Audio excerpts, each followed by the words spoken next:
నమస్తే అండి. Welcome to ముచ్చటైన మాట. ఈరోజు ముచ్చటగా మరొక మాట చెప్పుకుందామండి.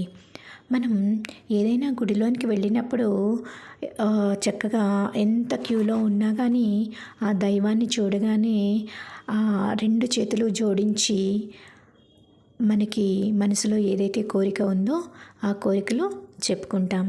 అలాగనే గుడిలోని దర్శనం చేసుకున్న తర్వాత గుడి బయటికి వచ్చి గుడి ఆవరణలో కూర్చుని మనం ఎప్పుడు ఏదైతే రూపం చూసామో దేవుని రూపం ఆ రూపాన్ని తలుచుకొని కళ్ళు మూసుకొని ప్రార్థిస్తాం కదా.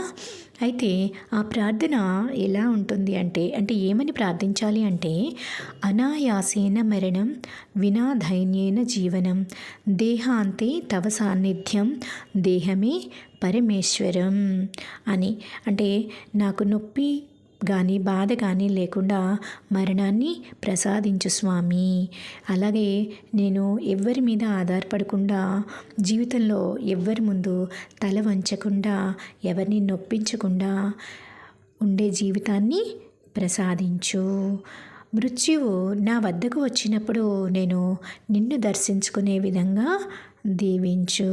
అలాగనే అనుక్షణం నీ ప్రార్థనలోనే గడిపే విధంగా ఉత్తమమైన జీవితాన్ని నాకు ఇవ్వు, అంటే ఉత్తమమైన మార్గంలోకి తీసుకువెళ్ళు స్వామి అని చెప్పి దేవుణ్ణి మనం ప్రార్థించుకోవాలి అండి. మరికొకసారి నేను ఆ ప్రార్థన చెప్తున్నాను. అనాయాసేన మరణం వినా ధైన్యేన జీవనం దేహాంతే తవ సాన్నిధ్యం దేహిమి పరమేశ్వరం. ఓం నమ శివాయ. Thank you. Keep watching. Please subscribe ముచ్చటైన మాట. Thank you once again.